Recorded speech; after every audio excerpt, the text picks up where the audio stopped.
Palabras más, con Álvaro García.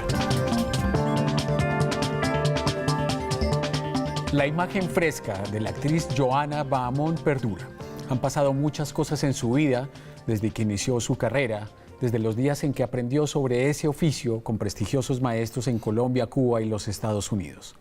El arte la condujo por caminos inesperados, en el cine, en la televisión, en los teatros y, claro, en la vida, como a todos. Uno de esos caminos la llevó por casualidad a visitar la cárcel del Buen Pastor como jurado de un concurso de belleza. Esa prisión, lugar distante y ajeno al entorno propio de la fama y el reconocimiento en el que se mueven los actores, cambió todo. Hoy Johanna Bahamón es una reconocida líder social. Su trabajo con la población de reclusos ha demostrado realmente que sí es posible cambiar la sociedad de manera positiva, aún en lugares desahuciados por cuenta de los prejuicios y los estigmas. Lo que empezó hace 5 años como el montaje de una obra de teatro actuada y producida por reclusas, es hoy un potente proyecto de inclusión y rehabilitación que ha transformado a muchas personas, a muchas familias, que ha llamado la atención de organizaciones internacionales e incluso de organismos multilaterales que apoyan proyectos con genuina vocación transformadora. Johanna, bienvenida a Palabras Más. Muchísimas gracias, qué palabras tan generosas. Bueno, me alegra que puedan describir de alguna forma ese trabajo tan interesante, tan importante que has hecho tú por los reclusos en Colombia. Quería empezar por preguntarte algo. ¿Cuándo fue la última vez que estuviste en una cárcel? ¿Esta semana o en los últimos días? Esta mañana. Sí. Y de esa visita que hiciste esta mañana, ¿qué queda y qué ha cambiado de la primera vez que fuiste a la cárcel, de ese momento que describíamos ahora cuando presentábamos a los televidentes la historia tuya, el vínculo con las cárceles? ¿Qué ha cambiado? ¿Pero qué permanece? Bueno, permanece la inmensa emoción que yo siento y felicidad cuando estoy entrando a una cárcel, de poder ver a estas personas que están esperando que uno llegue, o cualquiera de las personas que trabajan en la fundación, para poder hacer algo productivo con ellos, ese recibimiento, esas sonrisas de ellos, esa alegría, es lo que permanece. Y ha cambiado pues bastante, porque ya tenemos una metodología, digámoslo así, ya estructurada de cómo trabajar con ellos. Tenemos 3 programas, 3 líneas de acción, entonces ya llegamos como con algo pues estructurado para empezar un programa ya que ya está previamente estructurado. Entonces eso ha cambiado, porque la primera vez que yo llegué a la cárcel, llegué a un evento, a ser jurado de un evento de la cárcel de mujeres, y no tenía ni idea cómo era una cárcel. Sabía obviamente el hacinamiento, las malas condiciones de las cárceles de nuestro país, pero una cosa es verlo en un noticiero y otra cosa es estar ahí, ver el sitio y sobre todo conocer los seres humanos que hay ahí adentro. Entonces en eso es muy diferente, porque ya ahora voy con esa expectativa y con esa tranquilidad de que puedo trabajar con ellos. Antes iba en una incertidumbre en que no sabía qué iba a hacer, pero sí quería estar ahí, pero no sabía cómo podía ayudarles, cómo podíamos hacer algo, hasta que ya por fin pues empezamos con teatro. Y ya hoy teatro es una de las 12 actividades que tenemos en la fundación. Es una parte principal de una de las 3 líneas de acción que tenemos en la fundación. Ahora te quiero preguntar en detalle sobre esas líneas de acción, pero antes me causa curiosidad algo que acabas de decir. Todos tenemos información sobre lo que pasa en las cárceles. El tema de hacinamiento, el tema de inseguridad, los problemas reales que hay con la rehabilitación de las personas, en fin, una problemática muy grave que no solo colombiana, sino de América Latina. Pero al entrar a la cárcel, cuando tú das un paso adentro y empiezas a tener contacto con la gente y ves en qué condiciones están, exactamente qué fue lo que más te impresionó. Conocer las personas que estaban ahí adentro, los seres humanos que estaban ahí adentro, las historias de estas mujeres. Es uno afortunado de no haber crecido en varias circunstancias que ellas crecieron y no haber actuado de las formas que ellas actuaron, pero uno no sabe cómo actuaría en las circunstancias donde ellas nacieron y donde su entorno en el que vivieron. Entonces, no es por justificar, pero sí hay que entender y ver estas mujeres, conocer sus historias, hizo que cuando saliera de la cárcel fuera absolutamente imposible ser indiferente a esa realidad que acababa de conocer. Y ahí fue cuando dije, yo quiero estar con ellas, no sé por cuánto tiempo, no sé para qué, ni por qué, ni qué voy a hacer, no tengo ni idea, pero necesito conocer más y necesito ver qué se puede hacer, porque, por ejemplo, la primera historia que conocí en la cárcel era una mujer. Le dije, ¿por qué estás acá? Y me dijo, porque maté a mi marido. Le dije, ¿por qué matas a tu marido? Porque lo encontré violando a mi hijo de 3 años. Mi hijo Simón en ese momento tenía 3 años. Imagínate la cantidad de cosas que se me pasaron a mí por la cabeza. Yo dije, de pronto, uno nunca sabe, yo podría ser ella. Yo no sé cómo hubiera reaccionado yo y yo podría haber sido ella.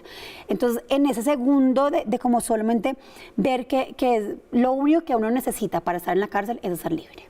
Es muy fácil uno caer en la cárcel por cualquier error o impulso o lo que sea, necesidad. Es muy fácil terminar en la cárcel, sobre todo en Colombia, que todo se paga con cárcel. ¿Qué tipo de relación tienes hoy con las reclusas? ¿Hasta dónde llegas?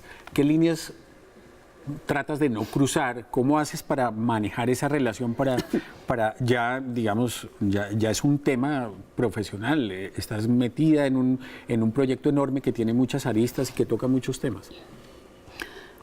Las quiero y los quiero porque trabajamos también con hombres. Hemos trabajado con 4.000 presos en 25 cárceles de Colombia. Entonces son hombres y mujeres. Los quiero mucho. Cada uno es muy importante para mí. De hecho, por ejemplo, aquí tengo tatuado a mi hijo, aquí tengo tatuadas a las primeras 12 presas con las que trabajé. ¿Cómo es? Es la inicial de cada una de ellas. Ya. Ingrid, Teresa, Emma, Messi, Andrea, Esperanza, Cindy, Dayan, Gladys, Yesenia. ¿Y por qué te hiciste ese tatuaje? Porque, bueno, yo tengo muchos tatuajes, y cada uno significa algo muy importante de mi vida. Entonces, por lo que te digo, por ejemplo, acá está el nombre de mi hijo y aquí están las iniciales de ellas. Fue algo que marcó mi vida y la marcó para siempre. Yo hoy, pues llevo 5 años dedicada a esto, pero estoy 100% segura que lo único que quiero hacer de aquí hasta que me muera es trabajar en las cárceles. Lo tengo, pero totalmente seguro en mi vida y es mi propósito y es mi objetivo y lo voy a hacer. Entonces sí es algo que me marca mucho. A todos los quiero mucho. Las 4.000 historias me impactan y pues la diferencia ahora es que ya puedo como... Antes quería como solucionar cada cosa que me contaban y quería solucionar todo. Ya ahora pues sé que igual no puedo, pero puedo hacer algo en general por todos, que es para mejorar la calidad de vida de ellos mientras estén en prisión, de todos, y cuando salgan, una vez recuperen su libertad. Cuando alguien sale de la cárcel es muy complicado, es muy difícil para ellos, solo salen con una ilusión de una nueva vida, pero no saben la realidad tan dura que les espera, porque lo primero que a uno le piden cuando llega a conseguir un trabajo es el pasado judicial. Y ellos se demoran bastantes años de que lo saquen del sistema. Entonces ahí se les cierran las puertas. Entonces siguen buscando opciones, no las encuentran y ¿qué hacen? Vuelven a reincidir. Y vuelven a la cárcel y es un círculo que nunca se acaba. Y esto se acaba, para que esto se acabe depende de nosotros. De que nosotros los que estamos afuera les generemos segundas oportunidades, creamos en ellos, les demos empleo, les fomentemos el emprendimiento, les diseñamos, por ejemplo, una línea de crédito para que ellos mismos hagan sus empresas y ellos mismos se den trabajo entre ellos. Entonces, es simplemente buscar soluciones. Seguramente no podremos solucionar todo, pero sí tratamos de buscar lo que más podamos, alternativas para cuando salgan de la cárcel y mientras están en la cárcel. De esa primera experiencia, de esos primeros días, de cuando arrancaste ese proyecto primero de montar una obra de teatro allá, quisiera preguntarte algo que me parece interesante antes de empezar a hablar de cómo ha evolucionado todo este proyecto, y es ¿qué te demostró con certeza que el tema del arte podría tener un impacto positivo en ellas, en su situación y posiblemente en la proyección, pensando en el momento en que ellas abandonaran la cárcel o el presidio? Bueno, cuando empezamos a trabajar en la cárcel, lo primero que se nos ocurrió por el tiempo y pues por mi trabajo de ese momento fue montar una obra de teatro.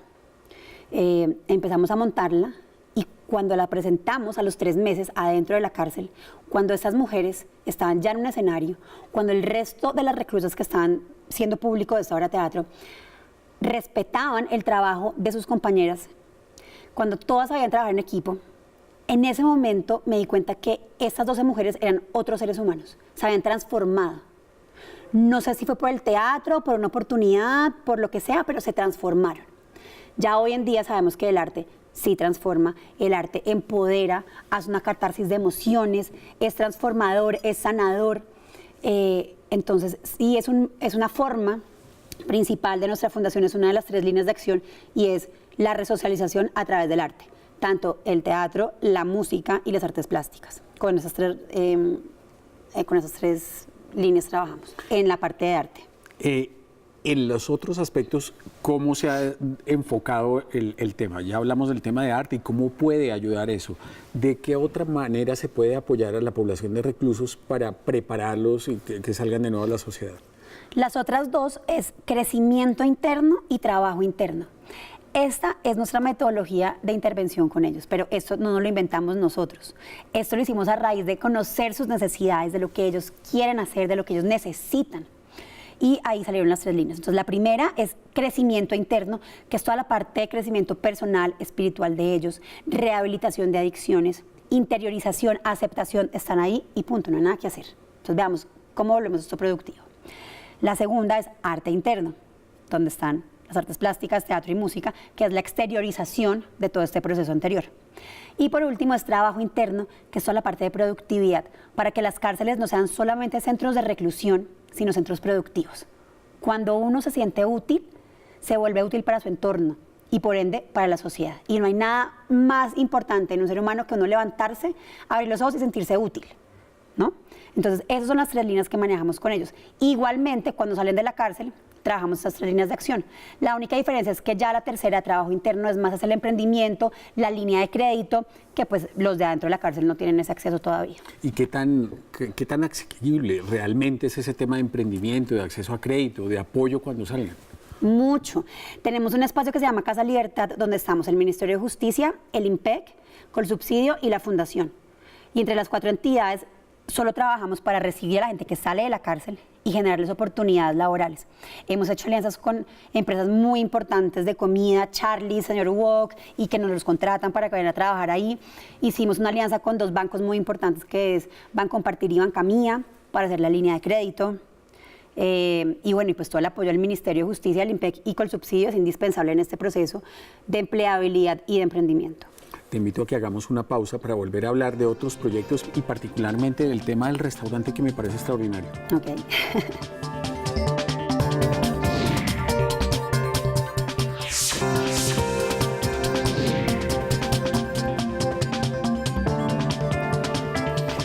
Johanna, quería preguntarte algo.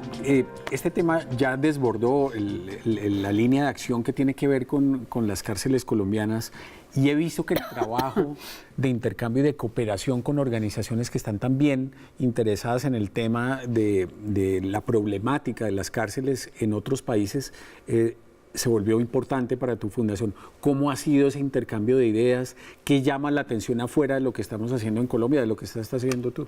Eso ha sido muy importante, la verdad, y ha sido fundamental en el desarrollo de todas las actividades de la Fundación, la cooperación internacional. Por ejemplo, los festivales nacionales de teatro carcelario los hemos hecho con la CAF. Ahora, el restaurante que tenemos en Cartagena lo hicimos con el BID. Entonces, tener este apoyo de esas entidades es muy importante para nosotros para poder llevar a cabo esas actividades. El restaurante surgió porque hace como 8 meses, en una entrevista de radio, oí que estaban contando que había un restaurante adentro de la cárcel de Milán, en Italia, que era el sitio de moda, que todo el mundo iba allá, y que era un restaurante adentro de la cárcel, atendido por reclusos. Y dije, esto está espectacular, quiero ir a ver cómo es. Y como te digo que trabajo con el Ministerio y el IMPEC, ellos me ayudaron como a conseguir también permisos internamente para ver no solamente el funcionamiento del restaurante, sino el funcionamiento detrás del restaurante, la parte de seguridad, quiénes eran los que trabajaban, todo lo de custodia y vigilancia. Entonces me fui para allá una semana, me capacité en el tema, vi cómo era exactamente el funcionamiento tanto externo como interno del restaurante, y llegué aquí el 15 de octubre. Y el 18 de octubre me fui para la cárcel de Cartagena y le dije al director, vamos a hacer esto. ¿Y por qué Cartagena y no otro? ¿Por qué escogiste eso? Porque Cartagena, primero, es la ciudad más turística de Colombia. Segundo, la cárcel queda al lado del Hotel Santa Clara, en un sitio espectacular en la Plaza de San Diego. Y ahí es perfecto empezar. Igual, vamos a hacerlo en más, pero empezamos por ahí.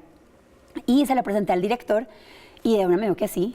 Y tuve todo el apoyo de la cárcel de San Diego y empezamos a montarlo el 18 de octubre. Y el 15 de diciembre se abrieron las puertas de la cárcel de San Diego. ¿Cómo fueron los pasos para abrir ese proyecto? A mí me interesa saber eso. Ese tema de seguridad, de escoger las personas de las reclusas o las personas que iban a trabajar en eso, ¿cómo se seleccionaron? ¿Cómo tomaron ellas la idea cuando se les expuso? ¿Y cómo se vincularon? Pues vi que hay unos chefs importantísimos vinculados. ¿Cómo fue todo este proceso? Bueno, apenas les contamos a ellas, lo primero fue socializar la idea con ellas y todas estaban muy ilusionadas y todas querían estar en el proyecto. El siguiente paso fue seleccionar quiénes iban a estar en el restaurante, porque en el restaurante solo pueden estar las personas de mínima seguridad. Eso quiere decir las que están próximas a salir en libertad. Entonces, primero, pues van a salir en un mes, nadie ni va a intentar escaparse ni nada, pues porque ya van a salir en libertad. Segundo, para darle oportunidad al resto de las internas, para que eso vaya rotando cada 2 meses con nuevas personas. Pero la única diferencia que tenemos nosotros con el de Milán es que involucramos a las 180 mujeres de la cárcel en este proceso. ¿Y cómo trabajan 180 personas? Entonces, las 25 están en el restaurante, las de mínima seguridad. Y adentro están otras que están en huerta productiva, en panadería, en creación de empresa. Ellas tienen unas mochilas espectaculares que hacen, les formalizamos ese negocio para legalizar toda esta venta de mochilas y que los ingresos sean para ellos, para sus familias. También, bueno, les hicimos ahora un comedor, una sala de costura, para que hagan ahí las cosas que se venden en el restaurante, las camisetas, las servilletas. La idea es que todas las 180 están involucradas en esto. Y así fue, así se logró. El día que lo inauguramos, ese día también les regalamos a todas las internas, a las 180, les regalamos camarotes nuevos, colchones nuevos, pues para que fuera una celebración tanto interna como externa. Y realmente es un proyecto de ellas donde todas están involucradas, donde es para ellas, para sus familias, para que tengan herramientas sobre todo, cuando recuperen su libertad de poder conseguir un trabajo. Hemos hecho alianzas con hoteles, por ejemplo, que ya quieren que varias de las que están trabajando ahí con nosotros se vayan a trabajar donde ellos cuando salgan.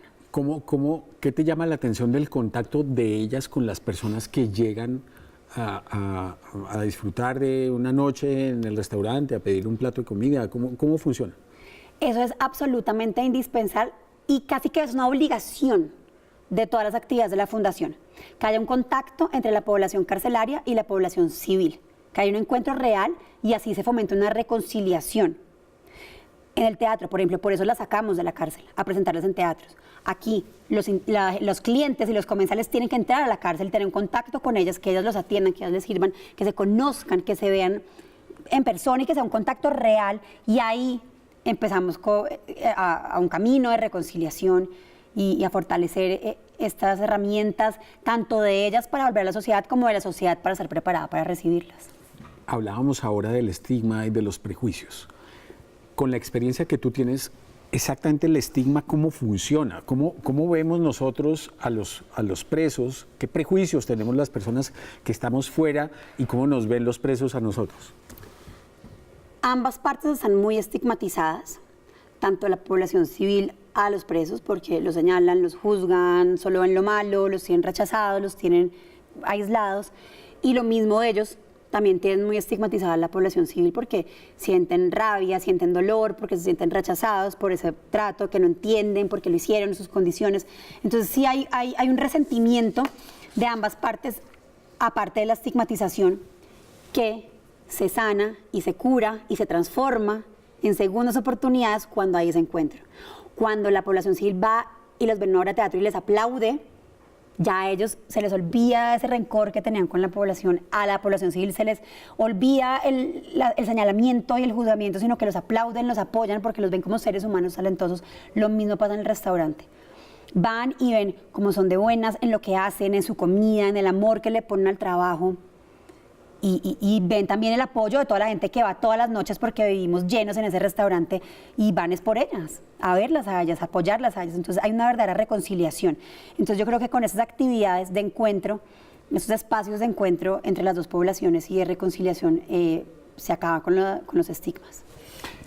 Ya nos contaste que tu ilusión en la vida es seguir trabajando en este tema por el resto de tu vida. Pero yo quería ir un poquito más a fondo en lo que hay detrás de esa decisión.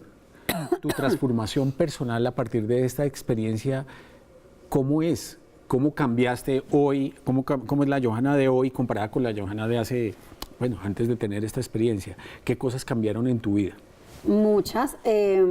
Aparte de una ilusión, es una decisión, eso lo tengo clarísimo. Yo no voy a hacer nada más diferente que no sean las cárceles de aquí en adelante. Y hay muchos cambios, muchas transformaciones en mí. Obviamente la esencia sigue siendo la misma, pero sí me han transformado ellos. Las personas hay veces me dicen y se me acercan y me dicen, no, qué bueno lo que has hecho por ellos. Y en verdad son ellos los que han hecho también muchísimo por mí. Yo vivo agradecida con ellos, por permitirme trabajar con ellos, por permitirme crecer con ellos, porque nos estamos transformando ambos, estamos creciendo ambos, estamos desestigmatizándonos ambos. Es lo mismo. Con ellos he aprendido a cómo transformar errores en oportunidades. Eso no es fácil. Con ellos lo hemos hecho ambos y lo mismo he hecho yo. Entonces yo vivo agradecida todos los días de mi vida con los 121.000 privados de la libertad por permitirme trabajar con ellos. Tu visión de mamá, por ejemplo, la idea que tienes para educar a tus hijos, ¿cómo se ha transformado con este proyecto que ahora hace parte de tu vida? Pues mi hijo tiene 8 años y yo empecé en esto hace 5, o sea que pues cuando él tenía 3 años empecé a trabajar en esto, o sea que ha crecido en este entorno. Y creo que su mamá es un poquito mejor desde que él tiene 3 años en adelante a antes. Precisamente por eso, por no juzgar, por acercarnos a las diferencias. Eso pienso que es una gran lección que me han dado las cárceles y los reclusos, y es no rechazar las diferencias, sino acercarse a las diferencias. Eso me ha ayudado. Con ellos también la disciplina, el respeto. Sabes que yo ahora soy como mucho más respetuosa con todo el mundo, con todas las circunstancias, con todas las situaciones, no solo con las personas, sino también con las situaciones que se generan. Ya no juzgo, ya es lo que es y punto, hay que respetarlo. ¿A quién es uno para juzgar? ¿Quién es uno para señalar? Así son las cosas. Y también en las segundas oportunidades. No importa que nos equivoquemos, todo el mundo se merece una oportunidad y sobre todo nosotros tenemos que pasar a dar segundas oportunidades. Entonces yo creo que eso me ha ayudado un poco con mis hijos, en que saben que bueno, si se cometió un error hay cómo refrendarlo. Vuelvo al tema con el que empezamos esta entrevista ya para terminar, y es que todo el mundo habla de la crisis carcelaria en Colombia, todo el mundo dice, hombre, esto que hay que hacer, pasan los años y pasan los gobiernos y no pasa nada. Es más, empeora. ¿Realmente tú dónde ves que hay que dar los primeros pasos? Ya conoces perfectamente este mundo. ¿Dónde hay que dar los primeros pasos? ¿Qué hay que hacer para solucionar este tema? Lo primero y lo más importante y lo más grave de las cárceles es el hacinamiento. Creo yo, es una cosa mía personal, eso no me corresponde a mí, pero de los 121.000 privados de la libertad que hay en Colombia, el 40%, o sea, casi la mitad, son sindicados. Eso quiere decir que su situación jurídica está en el limbo. Ni saben si van a seguir en la cárcel o si van a quedar en libertad. Entonces, si esos sindicados por lo menos los pueden tener en su casa mientras los condenan o no, ahí ya simplemente el 40% de las personas pues se van de la cárcel. Entonces, tener a alguien sindicado sin definir su situación jurídica, me parece que eso es, no puedo decir un error porque no puedo señalarlo de esa forma, pero sí me parece que si eso no fuera así, ayudaría mucho con el hacinamiento. Y lo segundo es no tener como única opción la cárcel por cosas mínimas. Pienso que deben haber medidas alternativas de resocialización y de educación, y sobre todo ver la causa de por qué las personas están ahí, sobre todo cuando están en la cárcel, atacar la causa, no solamente castigarlas y ya, sino ver la causa de por qué están ahí y sanar esta causa y resolver y solucionar esta causa. Y ahí salen y no vuelven a reincidir. Bueno, Johanna, mucha autoridad tienes para hablar de este tema. Mil gracias por haber aceptado esta invitación. Realmente fue una excelente oportunidad para hablar de un tema que a nuestra sociedad le debería doler más de lo que le duele. Así es, muchas gracias.